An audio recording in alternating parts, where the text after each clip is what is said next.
जैसे ही राम ने सुना वह बिल्कुल दंग रह गया। उसने जैसे ही फोन देखा तो सारी न्यूज़ चैनलों पर यही ब्रेकिंग न्यूज़ चल रही थी।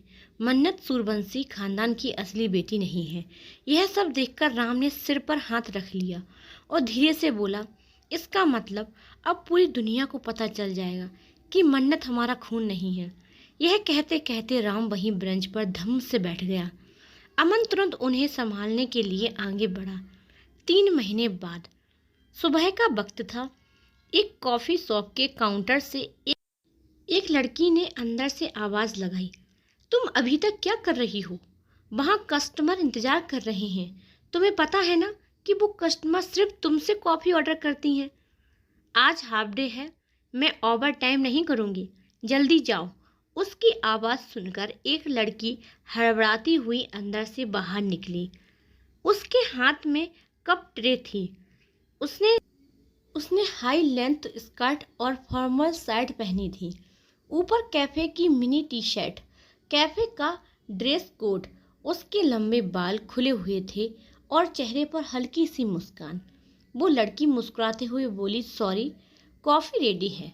पर सामने खड़ी लड़की ने घूरते हुए कहा, अब मुझे क्या देख रही हो? जाकर जिसे ऑर्डर दिया है उसे दो। लड़की ने सिर हिलाया और टेबल नंबर 22 की तरफ बढ़ गई। वहां 2 वृद्ध महिलाएं बैठी थीं।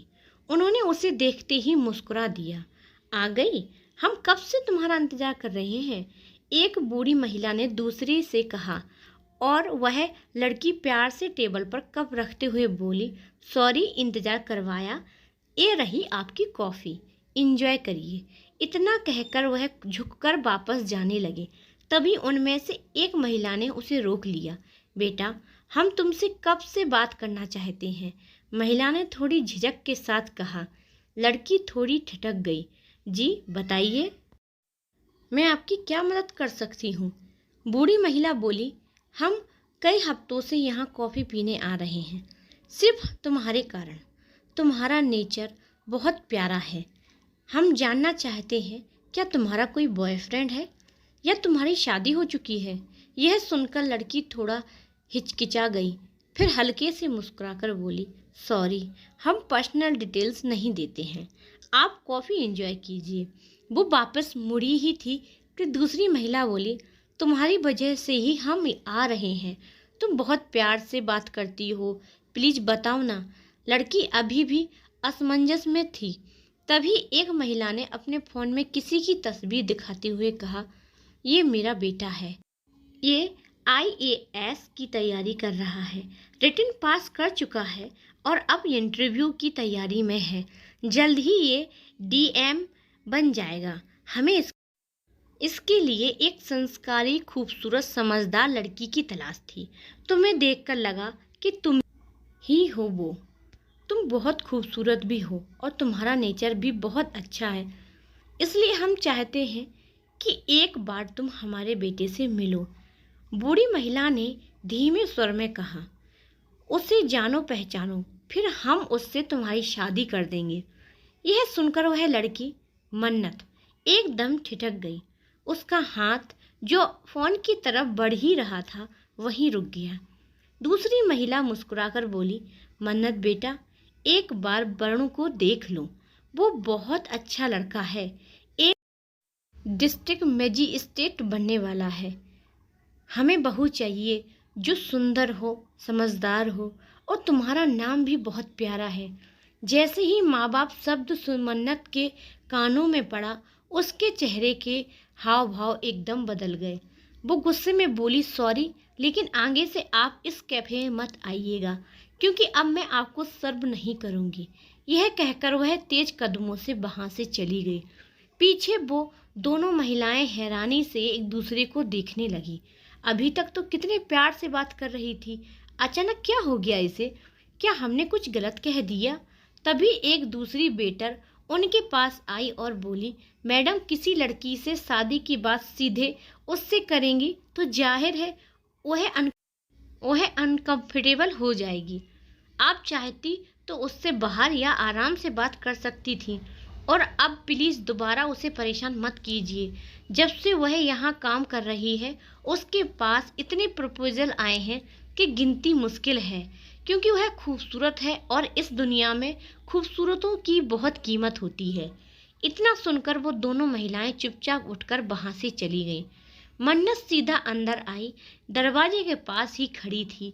उसकी आंखें हल्की सी नम थी। तभी तनु उसके पास आई और मुस्कुराकर बोली, तुम वाकई बहुत पॉपुलर हो गई हो मन्नत। सब तुम्हें देखते रहते हैं और यह 20वां प्रपोजल है जो तुमने रिजेक्ट किया है, लेकिन हर बार तुम इतना उदास क्यों हो जाती हो? मन्नत ने खुद को संभालते हुए मुस्कुराकर कहा, बस थोड़ा अनकंफर्टेबल हो जाती हूँ, बाकी सब ठीक है। अनु हंसकर बोली, तुम बहुत लकी हो।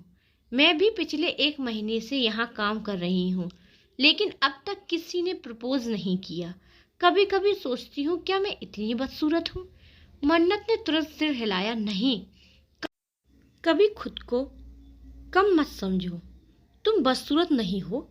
लोगों की नज़रें बदसूरत होती हैं जो सिर्फ खूबसूरती में मतलब देखती हैं। और सच कहूँ तो मैं खुद को खूबसूरत नहीं मानती, क्योंकि ऐसी खूबसूरती का क्या मतलब जब वह एक पल के लिए रुक गई। उसका चेहरा भावुक हो गया। फिर जैसे ही मैनेजर की आवाज़ गूंजी, तुम दोनों फिर से बातें कर रही हो, काम पर ध्यान दो। मन्नत घबरा गई और बोली, चलो अनु, काम पर चलते हैं। अनु गुस्से से बड़बड़ाई, एक दिन इसी मैनेजर की, पता नहीं मैं क्या कर दूं इस मैनेजर का। अगर नौकरी से निकली ना तो इसे जोरदार जलील करूंगी। मन्नत मुस्कुराई और बोली, नहीं, यह हमारा काम नहीं है, हमें उसकी रिस्पेक्ट करनी चाहिए। चलो कैफे से बाहर। काम खत्म हो चुका था, शाम का वक्त था। मन्नत और अनु कैफे से बाहर आए। अनु बोली, आजकल दिल्ली में बारिश कुछ ज़्यादा ही हो रही है ना? फिर शर्मा कर बोली, कल मेरी डेट है। मैं तो चाहती हूँ बारिश हो जाए ताकि मैं अपने बॉयफ्रेंड को किस कर सकूँ। अनु की बात सुनकर मन्नत चौंकी, पर तुमने तो कहा था कि तुम्हारा तो कोई बॉयफ्रेंड नहीं है, तो ये अचानक से बॉयफ्रेंड कहाँ से आया? अनु हंसते हुए बोली, कॉलेज का दोस्त है, आज अचानक उसने डेट पर बुला लिया तो मैंने भी हाँ कर दी। ओहो, तो फाइनली तुम्हारा भी बॉयफ्रेंड बन ही गया। मन्नत मुस्कुराई, पर तुम्हारा कब बनेगा? अनु ने कहा। अनु ने चुटकी लेते हुए कहा, तुम तो इतने प्रपोजल रिजेक्ट कर चुकी हो, कहीं ऐसा तो नहीं कि तुम्हारा प्यार में कोई इंटरेस्ट ही नहीं हो?